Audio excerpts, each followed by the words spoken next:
Hi friends, வணக்கம். Welcome to Raji's classic kitchen. இன்றைக்கி நம்ம சிம்பிளாக கேரட் கேக்கு செய்கிறது எப்படின்னு பார்க்கலாம் வாங்க. ஃபஸ்ட்டு ஒரு பவுலில் 1 கப்பு மைதா மாவு, 1/2 teaspoon baking powder, 1/4 teaspoon baking soda, ஒரு நுள்ளு உப்பு சேர்த்து சலித்து மாற்றி வைக்கலாம்.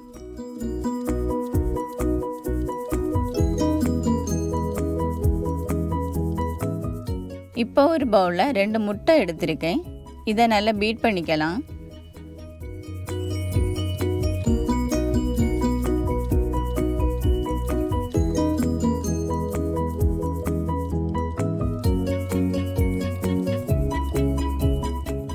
இப்போ இதில் 1/2 கப்பு நாட்டு சர்க்கரை, 1/2 கப்பு ஆலிவ் எண்ணெய் சேர்த்து சர்க்கரை கரையும் வரைக்கும் நல்லா பீட் பண்ணிக்கலாம்.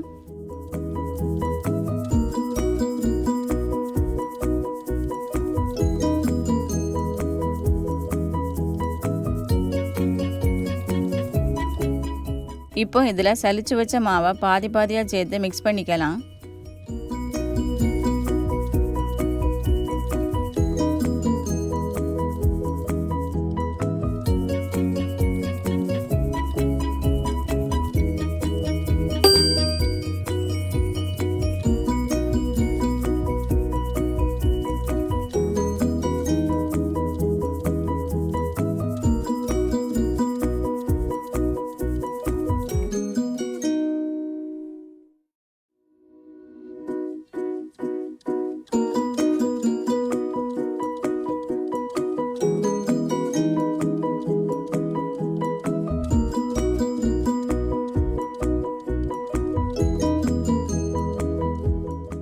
கேக்கு மாவு கட்டியாக இருக்கிறதால ஒரு 1/4 கப்பு பால் சேர்த்து மிக்ஸ் பண்ணிக்கலாம்.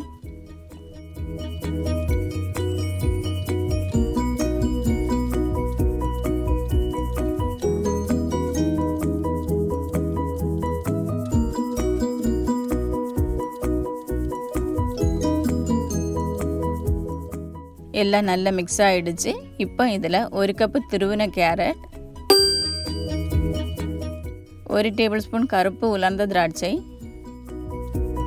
2 டேபிள் ஸ்பூன் உடைச்ச வால்நட், 1 கிராம்பு, 1 ஏலக்காய், 1 சின்ன துண்டு பட்டை, 1 சின்ன துண்டு ஜாதிக்காய் சேர்த்து பொடிச்ச பொடி, 1 டீஸ்பூன் வேனிலா சேர்த்து மிக்ஸ் பண்ணிக்கலாம்.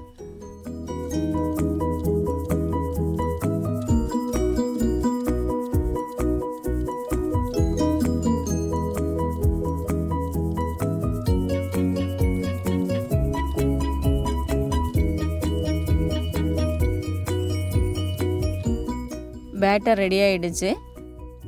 கேக்கு பேனில் பட்டர் ஷீட் போட்டு ஓரத்தில் பட்டர் தடவி வச்சுருக்கேன். ரெடி பண்ணி வச்சுருக்க கேக்கு பேட்டரை இப்போ இதில் மாற்றிக்கலாம்.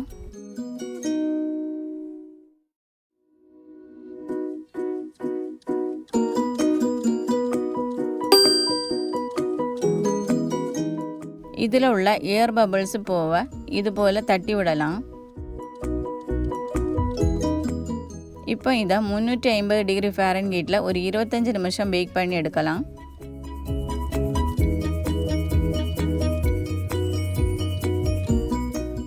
கேக்கு ரெடி ஆகிடுச்சு. இப்போ இந்த பேனில் இருந்து மாற்றி கொஞ்சம் ஆறுனதும் கட் பண்ணிக்கலாம்.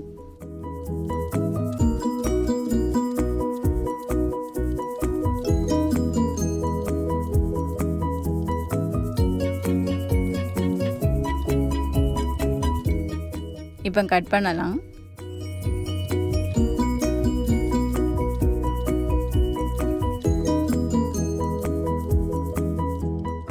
இதோ நம்மளோட டேஸ்டியான carrot cake ready.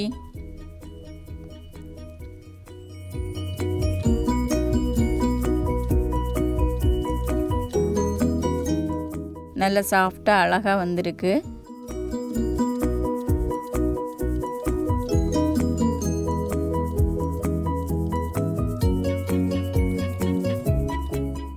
Thanks for வாட்சிங். இந்த ரெசிபி உங்களுக்கும் பிடிக்கும்னு நினைக்கிறேன். இதை நீங்களும் உங்கள் வீட்டில் செய்து பார்த்துட்டு கமெண்ட் பண்ணுங்கள், லைக் பண்ணுங்கள், ஷேர் பண்ணுங்கள். இது வரைக்கும் நம்ம சேனலுக்கு சப்ஸ்கிரைப் பண்ணாதவங்க சப்ஸ்கிரைப் பண்ணுங்கள். நன்றி.